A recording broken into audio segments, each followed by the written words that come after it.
Proteínas. Estructura química de las proteínas y clasificación de los aminoácidos. Las proteínas son sustancias orgánicas en cuya composición entran el carbono, el hidrógeno, el oxígeno y el nitrógeno, y ocasionalmente otros como el azufre o el fósforo. La proteína es el único macronutriente que contiene nitrógeno, por ello, en su degradación, además de formar anhídrido carbónico y oxígeno, como los otros macronutrientes, se forma un producto nitrogenado denominado urea.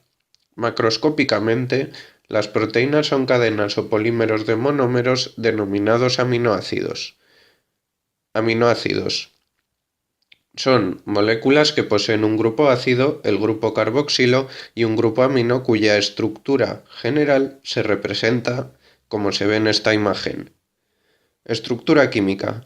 Las proteínas están constituidas por aminoácidos, los cuales están encadenados a través de enlaces peptídicos, que son enlaces entre el CO y el NH, que se forman entre el grupo alfa-carboxilo de un aminoácido COOH y el amino NH2 de otro, con la consiguiente pérdida de agua.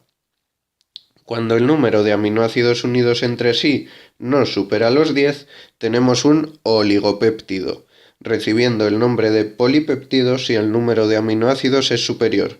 Se reserva el nombre de proteínas cuando la molécula contiene más de un centenar de los mismos fundamentalmente. Clasificación de los aminoácidos. Los aminoácidos que constituyen las proteínas corporales son 20, pudiendo dividirse en esenciales y no esenciales. Los esenciales, como en el caso de otros nutrientes, no pueden sintetizarse en el organismo, debiendo ser suministrados por la dieta, mientras que los no esenciales pueden ser sintetizados por el organismo en el hígado fundamentalmente. Estructura de las proteínas. Estructura primaria. Es la secuencia lineal específica de los aminoácidos que forman la cadena peptídica, los cuales están unidos mediante enlaces peptídicos.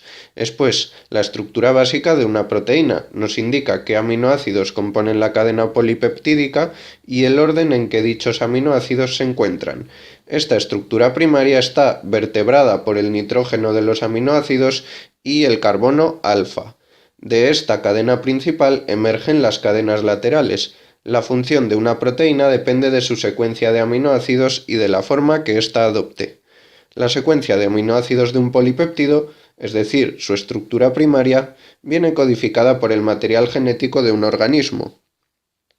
Todas las proteínas presentan un extremo N-terminal en el que se encuentra el primer aminoácido con su grupo amino libre y un extremo C-terminal en el que está situado el último aminoácido con su grupo carboxilo libre. Estructura secundaria.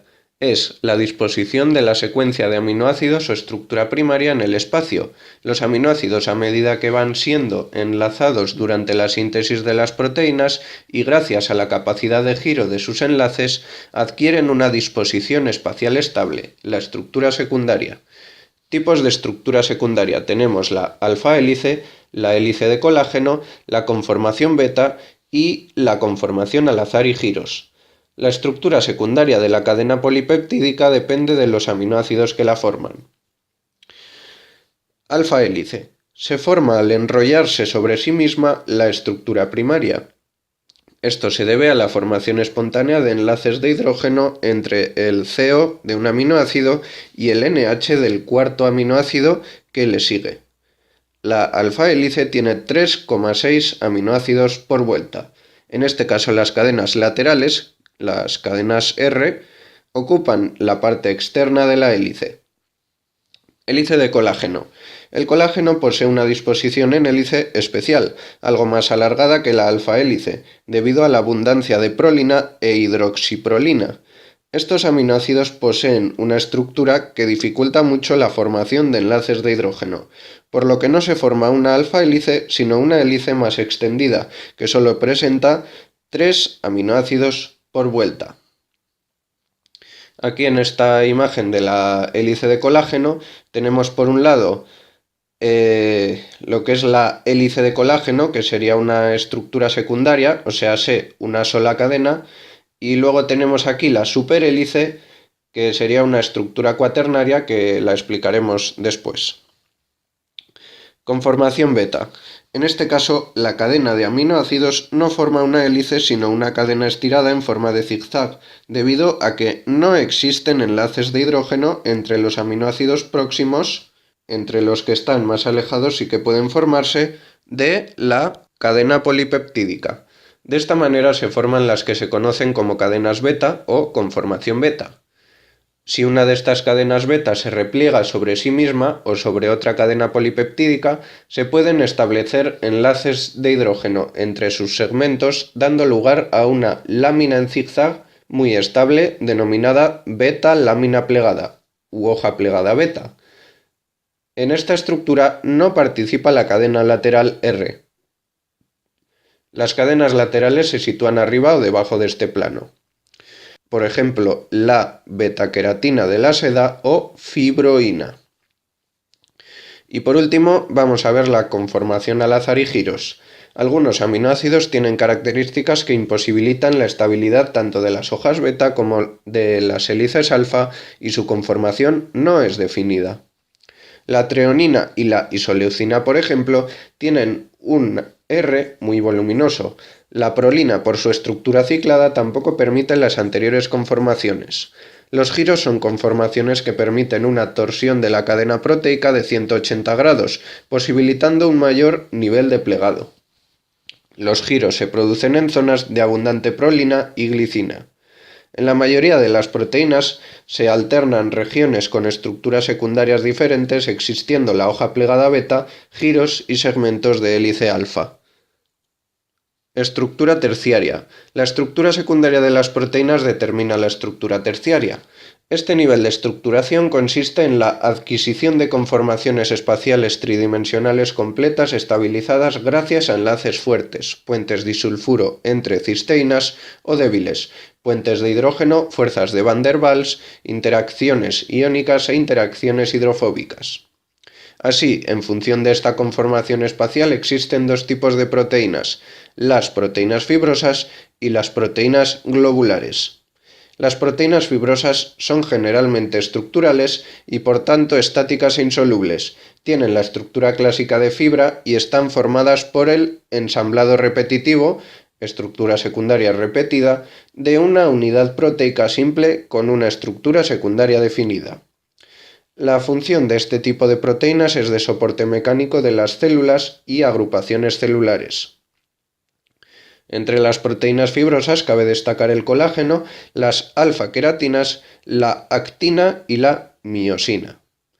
El colágeno, proteína fibrosa de estructura en triple hélice, es abundante en el tejido conectivo dérmico, óseo, cartilaginoso y muscular. En la carne, el exceso de tejido conectivo afecta a la terneza y al valor nutritivo.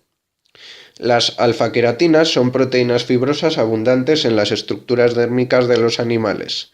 La actina y la miosina son proteínas estructurales y funcionales de la contracción muscular, componente mayoritario de la proteína cárnica.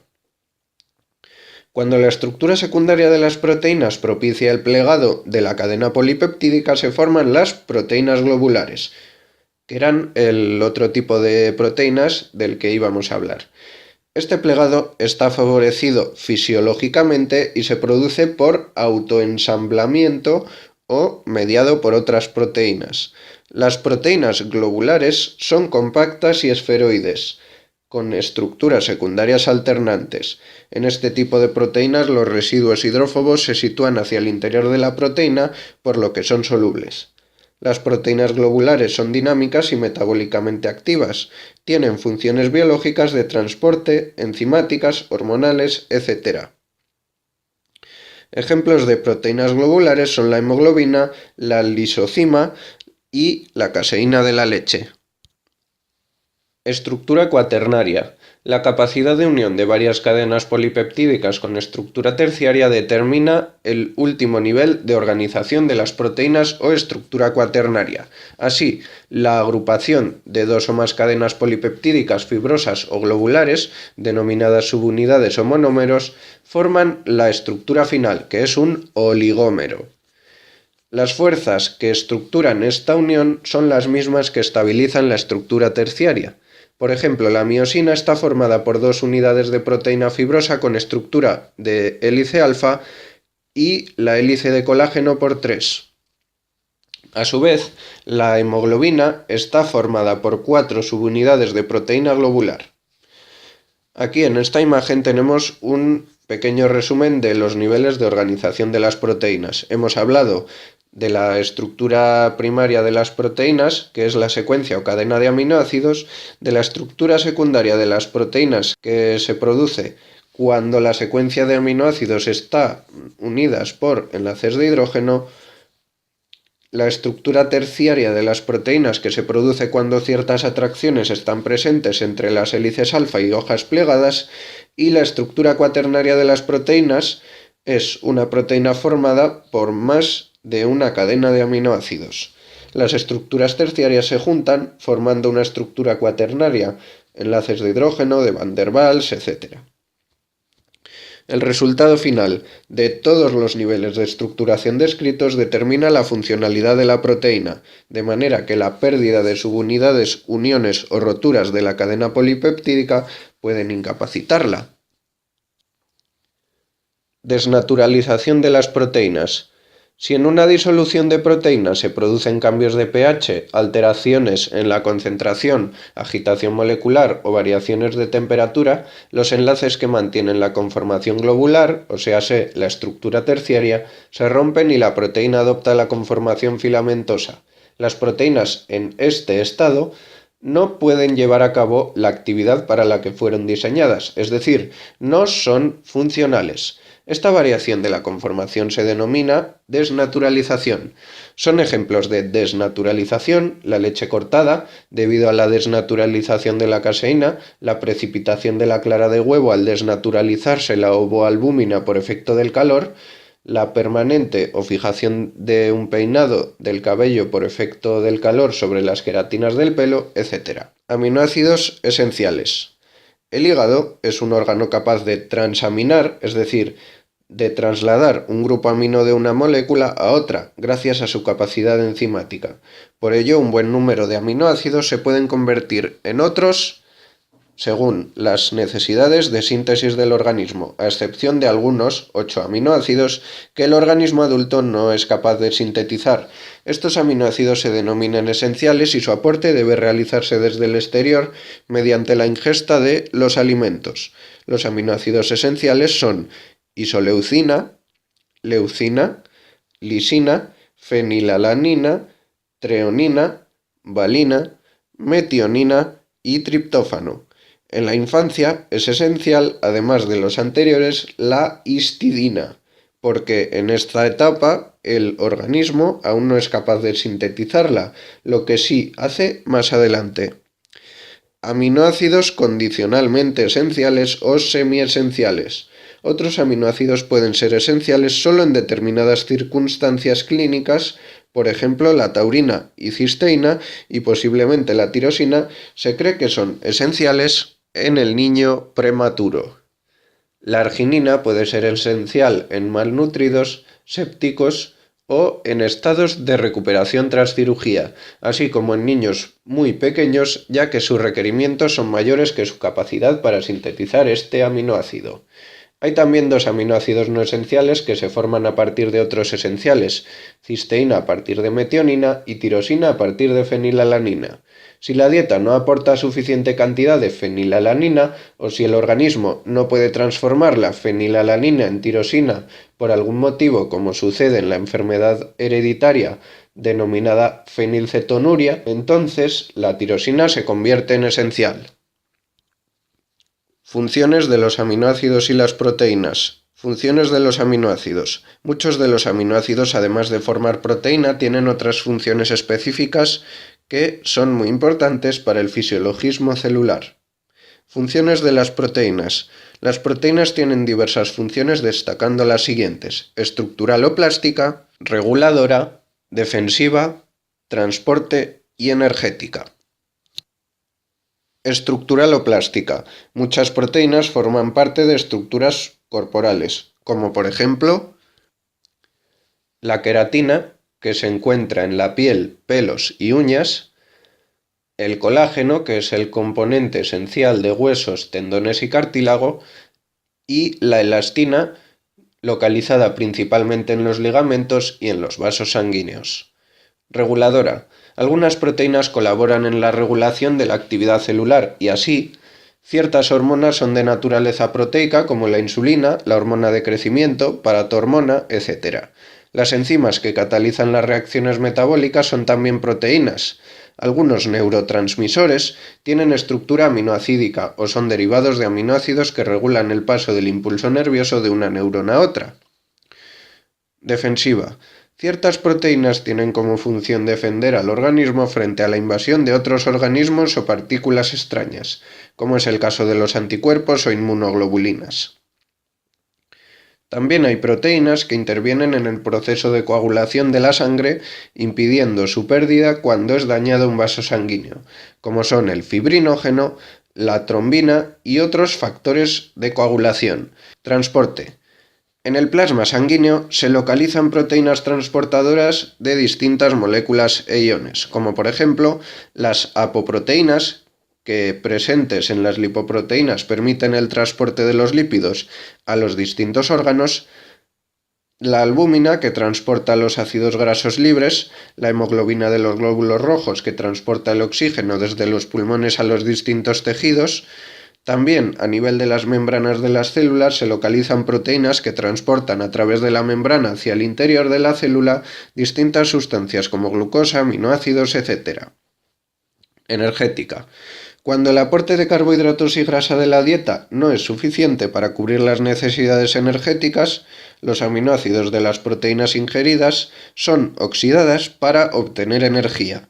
También son oxidados los aminoácidos que están en exceso, ya que no pueden ser almacenados. El valor energético de la proteína alimentaria es de 4 kilocalorías por gramo, similar a los hidratos de carbono. No obstante, a pesar de las funciones indicadas, desde el punto de vista cuantitativo, la principal sería la estructural, y por tanto la que exige mayor parte del aporte proteico a través de la alimentación. La formación de estructuras corporales representa entre el 85 y el 95% del total.